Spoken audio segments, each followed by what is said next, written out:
Hello, my friends. Today I'm making a video in response to a question from Aaron Mason Arts, in which he asked how to make low poly figures that can be used to populate backgrounds of scenes.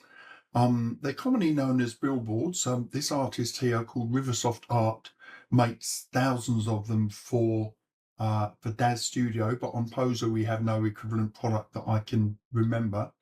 So what are they good for? Well, what what they are basically is when you have a scene where you want a lot of background figures.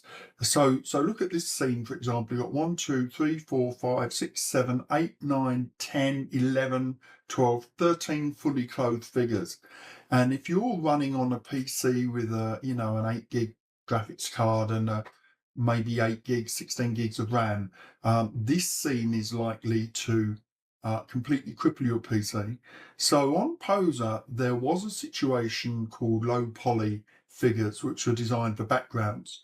And what a low poly figure is the number of polygons in a figure. If you look at this woman here, if I look at the hidden line version, you can see here the polygons that may come up. So let's just go to the auxiliary camera. We can zoom in a bit. And the polygons are these 3D units of geometry, if you like. And I don't know how many polys this figure is, but including clothes, it's quite a busy figure, and this little trio of characters down here.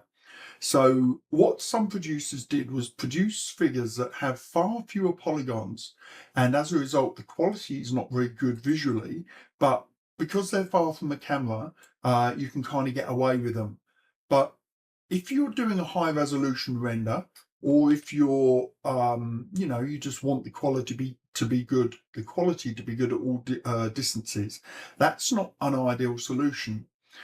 So to go back to these figures, what they are basically is a pre-rendered figure on a background with a transparency cutout. So it's not the actual figure, it's just a flat plane. You often see them on Poser with trees, for example, where they've taken photographs, or they've rendered trees and then attached them to a billboard. And I actually made a video on how to create billboard backgrounds, but I didn't bother with transparency because I wasn't really thinking about figure cutouts. But you can use this technique for figures, or you can use it to create boats or cars or anything that you might need lots of in a figure, in a scene. So if you had crowds in the background, this is a great way to create crowds that essentially only take up to one polygon, which is a square.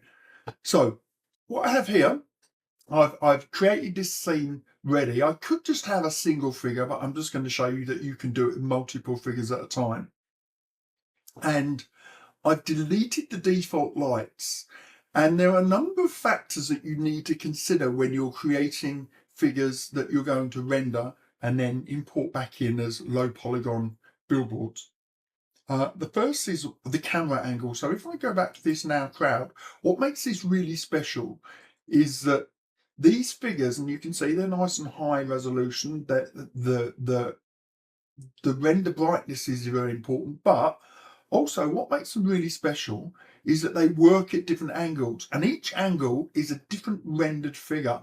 So I can't remember how many renderings he has for each figure. Here we go, 72 different angles. So that's 360 degrees around plus 360 degrees up and above and over. And obviously 72 renders per character is a lot of character renders, and they're very, very useful. And then he has some clever script so that as you change the camera angle, it adjusts. Now, we're not going to do that because that's an awful lot of work. But as I say, they don't work in Poser. So what we're going to do is we're just going to render them at ground level, basically. And you could do, say, you could change the angles, but the first thing we're going to do is set the camera angle. So we just want a front-on camera, and we want the camera to be just high enough above ground level so their feet kind of work with the perspective. And that's easy enough. So we're in the main camera here, and if I choose the main camera, over here in the parameters, I can just have a look at the settings here. I've got a Y orbit, which is this way. So I'm going to set that to 0. And the X orbit, I can change that down to 0, or maybe just a little bit above so that it's at eye level. But we'll do it at 0 for now. And the reason I have 3 sets of characters is just there's no reason why I shouldn't render 3 at a time. Now, there are a number of important considerations. The first is well, I've just showed you the first, which is the level of the camera and the angle of the camera. And you can actually go up to Object here and create different cameras so that you have a template here which you can just drop different figures into. So here, I'll go up and I'll create a revolving camera, and I could call this camera head on 0. So that's straight on 0. And then all I need to do is, again, change the angle there, change the zoom level. So generally what I want is my zoom to be as close, so that the figures are as big in the camera as possible. And then I'm just going to change the render dimensions. In my case, I'm going to do 4K, which is 3840 by 2160 pixels. And when you're setting that up, you could just switch off constrain aspect ratio, because by default that would be 640 by 480. And let me just show you. So 640 by 480 here. So when I render that, that's going to be a small image, kind of letterboxed image.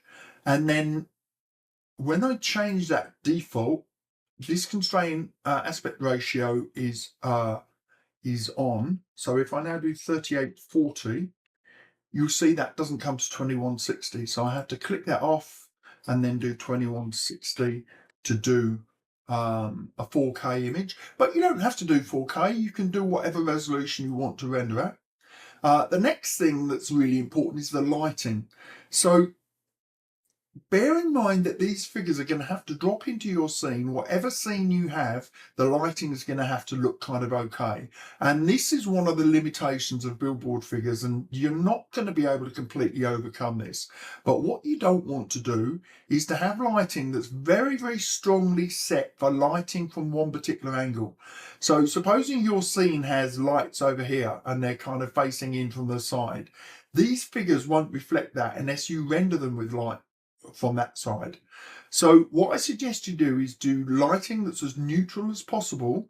So what I've got here is infinite light. So I've created 2 lights. I went up here, create light infinite, and you can just check that here by going to lights, and I've got light 1, and that is an infinite light. And then I set that to 100% intensity. You could even go higher if you want. What you want is that these are going to be bright enough once the scene is rendered. So as you lower the light, the figures will kind of dim with the brightness. Again, they're not going to be perfect. So this is an example of a rendered figure here. I'll show you those in Photoshop. But all I'm going to do then, so I've got my lighting set. It's basically 2-point lighting, slightly up to one side and slightly up to the other, using infinite light, low enough so that I don't get heavy shadows under here, but high enough so that I get some shadows on arms, ripples of clothes and stuff like that. You can see even on this pair of jeans and on this pair of jeans that there's some lighting is baked into the textures anyway. Same with the hair, same with some of the skin under the noses and in the lips. Some lighting is always baked in to the figures. A baked in means that it's the texture has been made pre-lit, if you like. Ideally what you'd want is completely flat lighting, and then maybe a bump map or something like that, but that's a bit beyond the remit of this tutorial. Or you'd probably have a normal map or something like that. But anyway, right, so now I'm just going to do that render. So I'll just go up to my render settings, and I'm going to make sure that transparent background is turned. So I'm doing a Superfly render. You could do Firefly, but I think you're better off to just go through Superfly with this one. And I'm going to turn this quality up high. So just remember, when you choose a new quality setting, so I'll just go to a medium to show the point, it unselects this transparency. So I'm going to go back to Optics High. You choose whatever quality setting you want, but as you're only going to do this once for each set of characters, I suggest you do the highest that you're willing to go to. 25, 50 is fine. You know, the high setting is possibly a bit overkill unless you have transparency in your scene, and by that I mean glass or something like that. And then let's just make sure that's transparent there, and then I'm just going to render that. So the background now will render transparent, and then I'll render that. So what I'm doing here is I'm creating 3 characters at a time.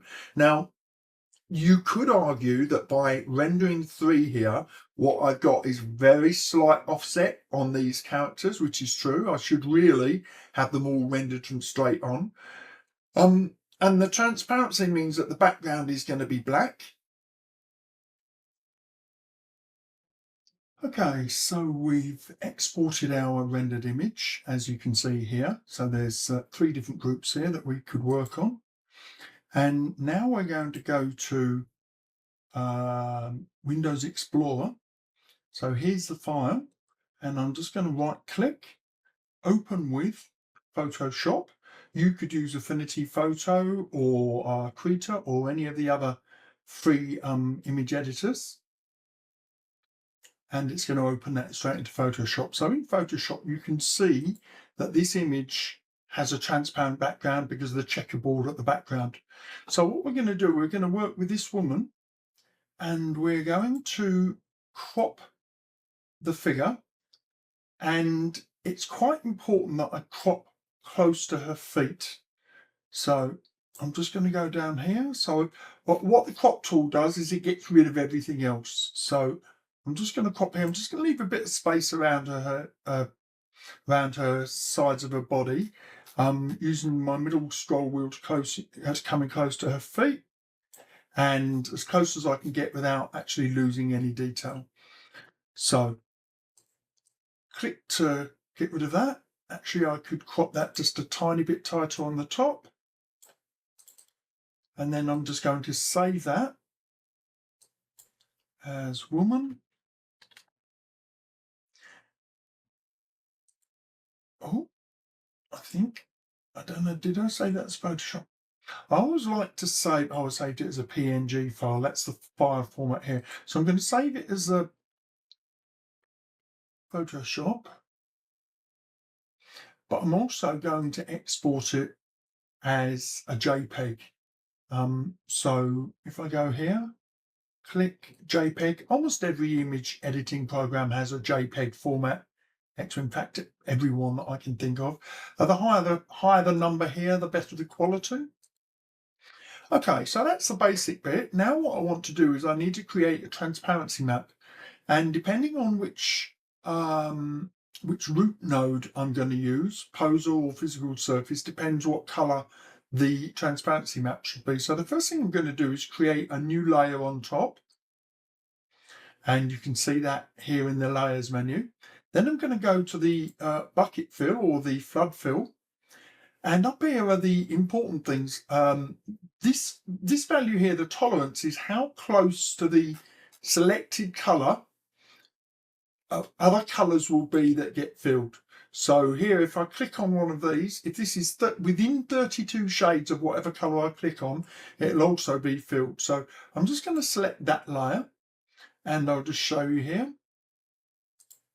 So that's filled with white because the white color is picked here. I actually want to go with black. So I'm just going to click this little tool here to switch the foreground and background color.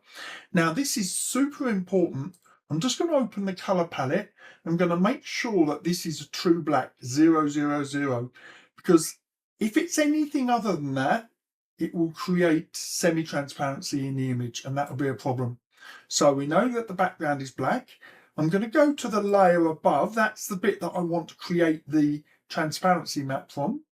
And I'm going to go up here. I'm going to change the tolerance when I'm filling transparency. Anything less than anything less than 255 will fill all of this space basically. And I want not contiguous. Contiguous means it's only stuff that's touching the area that you fill. I want it to fill everything that's transparent. So I'm in the transparency layer and I click anywhere, and that didn't work. Why didn't that work? Because I didn't have all layers selected. And what that does is it tells the flood fill to respect the layers underneath as if they're all part of one layer. So that's done that. You can see that there's some kind of missing glow there. I could manually brush to make that larger. I don't think I'm going to for now, but here's what I would do. I just press B for brush, then I go into my transparency layer, make the brush smaller, and then I'll just manually paint that in. Or I could use, I could do make a selection of that black. So I do, say, a color range selection, select that black only, fuzziness 0, so only the bits that are black are going to be selected, and then I could grow the scale of that. So I've made a selection, and then what I could do here is just grow the selection here, and then fill it again. I'm not going to for now. That's a bit beyond what I'm doing here, but bear in mind that this will give a certain amount of kind of white glow around the image. Anyway, so I'm going to get rid of that background. I'm just going to hide that now. Now, it's very, very important here that you export with, how can I put it? If I export as a JPEG, anything transparent will become white. If I export in other formats, that will remain transparent, so PNG or TIFF format. So if I want to export in PNG because I want a higher quality mask, then I need to fill this area with white. So I'll just switch this over, and then I'll just fill that with white like that. Now I'm just going to go save as, and I'm going to call that woman, T for transparency, make sure this is a JPEG, and I'm going to call that B for black. And again, but you can set whatever quality you want there. Now what I'm going to do is I'm going to press Control I, and I'm going to invert that mask. And there's a very special reason, because the two different root nodes use masks differently. So, and now I'm going to save that mask as well, and I'm going to go back to JPEG. I'm going to do woman C W for white. And now back to Poser. So the next thing I need to do, so I'm just making sure that's not, I'm going to snap into the not going to snap into the interface. It's really annoying. I'm going to go to my primitives. Now, if you have Poser 12 or 13, you're going to have to go to included. What we're looking for is a plane, and we're going to go primitives. And unfortunately, they stopped providing a low resolution plane. So all we have is this ground plane. And when you click that, it will be a huge area laying flat on the floor with lots of polygons, which kind of defeats the object. I've not searched to see if there's a plane anywhere else. But if you have an older version of Poser, you can go to primitives, and you'll find various different squares. You'll have the ground plane, which is equivalent of what we just had there. We have a high-res square, which is a smaller version of this. Then we have two more. We have a one-sided square, which means that anything you put on it only shows from one side. If you turn it around, it becomes invisible. Don't use those. You can get in trouble with those. And then we just have a regular square. So if you choose one of these flat ones, you're going to have to rotate the square up towards you by 90 degrees using the parameters here. If you use these squares, they're going to be small, but that's going to be fine. So I've double clicked to bring one of those squares in, and here's a square here. And what we need to do is know what size this woman character is. So I'm just going to get the JPEG. As I hover over it, you can see JPEG or PNG as the file extension. And I'm going to right click, and I'm going to select properties. In Explorer this is detailed, and I can see the size of this image here, 800 vertically by 330 horizontally. Alternately, I could be in Photoshop and I could simply go to image, size, and then make sure that this units is pixeled and they're 800 by 330. So what I'm going to do is I'm going to change this square so that it's 800 vertically and 330 wide. So scale X is going to be 330, 330%. Doesn't matter really whether we do 330 or 33. And then we want the vertical. So this is going to be Y. So that's going to be, what did you say, 800? Or 880? I can't remember now. Let me go and check. 800, good. Okay, so that's the correct scale for this now. If you chose one of the horizontal ones, you'd be changing the X scale and the Z scale, not the X and the Y. Hi guys, Future Matt here. I realised that I really needed to go over what you're going to do if you have to use this square ground plane as your plane. So I'm just going to add that to the scene. And as you can see, it's a ginormous plane here.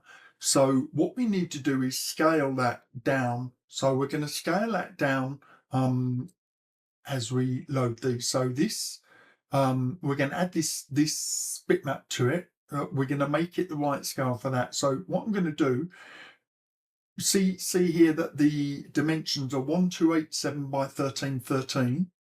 I'm going to divide that by 100. So 12.87 by, and because it's laying down, it's going to be the Z scale, and that's by what, 13, I think I said. So I've now divided that by 100. And now I'm going to apply, I'm going to rotate it towards me by 90 degrees. Then I'm going to apply a material to it, which will be going over in the other section, just so that I can see this, but it doesn't matter. Apply a material just so that you can see. And what I'd do here then is I'd load a figure reference into the scene. I'm going to load Le Femme, so that I've got a scale reference. And now I just need to make this billboard the same scale as her, roughly. And there's square ground plane. And the beauty of doing this way is that these values set the relative dimensions relative to each other, but now I can use the overall scale to change both axes at the same time. And that looks probably about the right scale, maybe a tiny bit smaller. There. Okay, so that just makes it a little bit easier when you're working with that ground plane. I don't know why Bondware stopped including those other squares, but this is a workaround if that's the way you have to go. So now we're ready to bring our female character in. So we go material, and now we're going to create an image map. Control C to copy, Control V. So now we've got two empty image maps ready to go. And I'm just going to open these so that we can see what they look like. And I'm going to wire the first one into the diffuse color. And I'm just going to put the woman into there. So I'm going to browse to where she is. And I'm going to go in there. Incidentally, if you choose PNG, you get some scale distortion. So you're better off to stay with Photoshop or with Photoshop, JPEG or TIFF. I don't know why it started doing that. And then I'm going to go to the other one, and this is going to be our transparency map. So our transparency map is a bitmap that will cut out bits of this image so that where we cut out becomes invisible.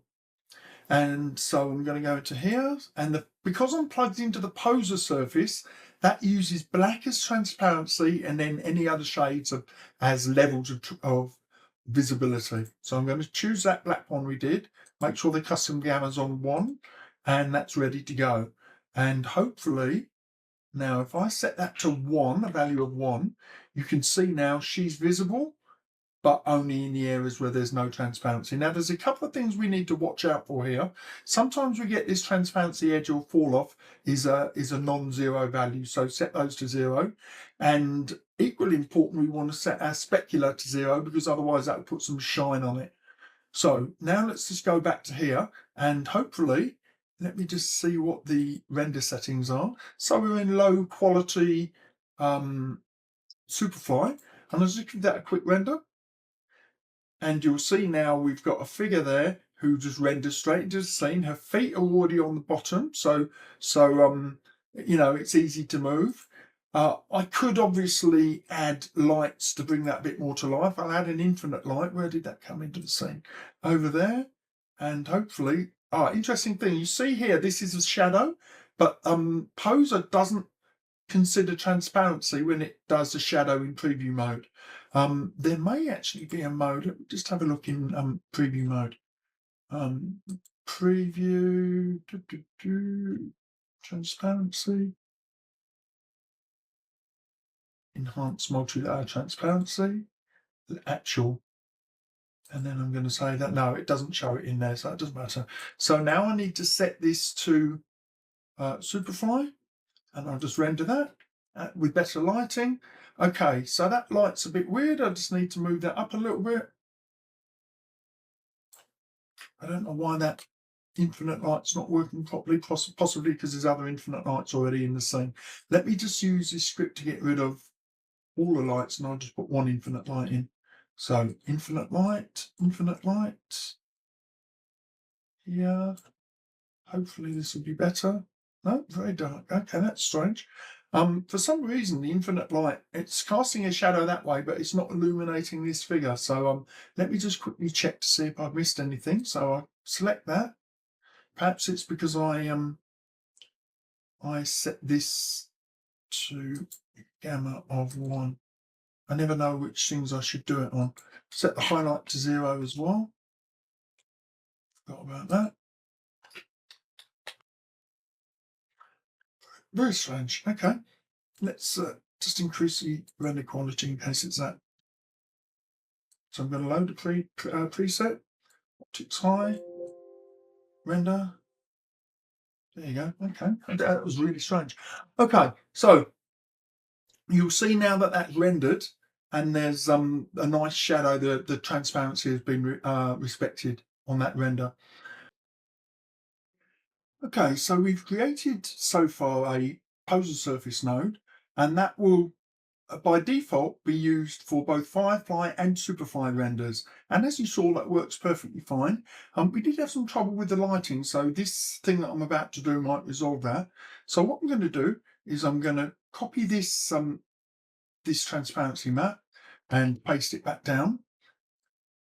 And this time I'm going to switch that woman to the one with the white outside, the opposite. Incidentally, you might be tempted to use a maths node, and I found just recently that the maths node that just reverses this doesn't seem to be working. I don't know if it's just something stupid I'm doing, but if I just put you can use here this maths function, and if I wire this into the bottom here, do a subtraction and one on one, that reverses. I'll show you here. We're not gonna use this, but if I plug this into the bottom here, then do 1, 1, oops, subtract, and that has the same effect. But for some reason, plugging this in seems to cause problems.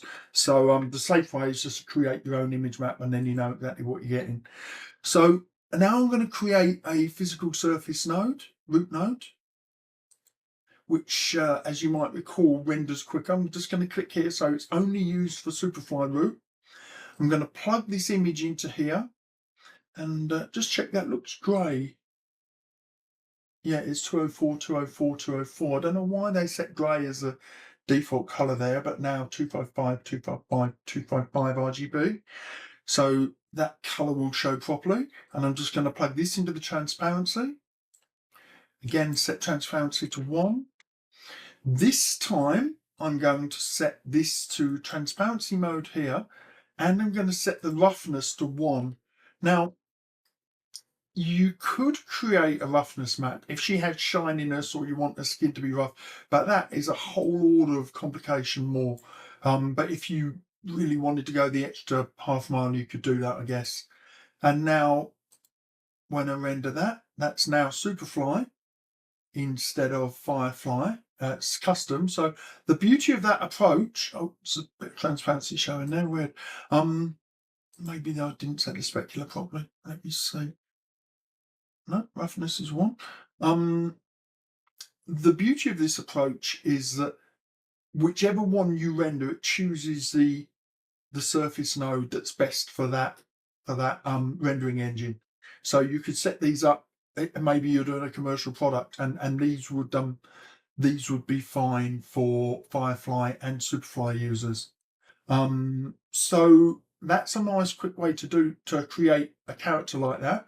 So all we want to do to finish that off is I'm going to go to my props folder.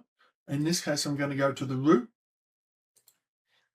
and I'm just going to add that to my presets, and I'm going to call that woman. And I'm going to make sure that it doesn't keep thumbnail, so it generates a thumbnail. And hopefully, if I go down there, okay, it's taking a little while to do. Maybe I missed something. Sometimes it does take a while to generate these thumbnails. It feels to me like, oh, it's okay, it's annoying. It's indexing, which means that you never know how long indexing is going to take. Indexing is where it updates the folder. Presumably it did that because I clicked on this PoserSurface folder, and it's just updating to make sure all the thumbnails are up to date. But the problem is it can be stuck here for 15 minutes doing that. It's really quite irritating, to be honest. Okay, well, while that's doing that, I can at least still save. So I'll do save, and I'll call that billboard woman. Billboard woman. I've already done it, but it doesn't matter. I'll save it again. And there she is. And you'll see it's done that silly rectangle shadow. So if you wanted that to be a nicer thumbnail, you'd render it and then save that as a thumbnail. Okay, so now here's the last thing. So now we do new. So we know that's saved, so we're fine. I'm going to make the ground invisible. I'm going to load in a barn figure. So I've got buildings, buildings, cities, farm. And I've got a lovely barn here from I think it's Dreamlight, barn 1. One of his very old sets, but still probably one of the best barn figures going. Oh, and now I'm just going to go in and go to props, and I'm just going to load one. Double click. And the great thing about this is this prop that I've just created, this woman prop, is just one polygon. You can see the outline there. So obviously I just need to bring her forward. It's called square. I probably should have just called her standing woman or something. I could have just done that in properties here. Standing woman before I saved it, because then it would always have a meaningful name. And then I'm just going to bring her forwards in the scene, hopefully. There. And I'm right. So this scene, this is like a ramp loading bay. So the ground is a bit high. So that's no problem. I can just rise her until her feet just about going into the floor. And again, I'm going to get rid of the lights and simplify the lights. Utility, delete lights. Create infinite. Drag this around the ball so that it's kind of showing. And I'm watching the shadow on her to see where I want this shadow to fall. So I know the light's over here and up there somewhere, which is kind of increase this quality to high and try one more time. Come on, there you go. So the great thing about this is that I could have a library of say 50 crowd characters that I'd created, and then just load them and layer them behind each other. Because if I take this woman and then I do edit, duplicate, and then I take this one back a little bit, and then I move it over a little tiny bit. So now in theory, this one will cast a shadow on this one. Let's move in a bit closer so as we can see. So it creates a certain amount of realism in the shadowing. So you can imagine if we had crowds and crowds of different people, they'd all be casting nice natural shadows on each other. So anyway, guys, I hope you found that useful. It's if you've got enough memory and GPU memory, you're not going to need this often. But the one very, very valuable thing, he says, gesturing off camera, is that this is much, much quicker and much lower system resources to render, because it's not calculating the polygons, it's just calculating one. I'll just show you here, one single polygon. So she is mapped onto a single flat plane consisting of one polygon. The polygon is described by the four corners. And so, you know, imagine that compared to what I showed you earlier with the figures that have got, you know, thousands or tens of thousands of polygons. So this is a much more resource friendly way to go. If perhaps if you're on an older machine, or you're doing busy scenes, maybe it's a crowd at a sporting event or something like that. The main effort for this is just creating a library of characters up front, but once they're created, then they can be widely used, and it's quite a useful tool. So anyway, guys, I hope you found that valuable. As I said,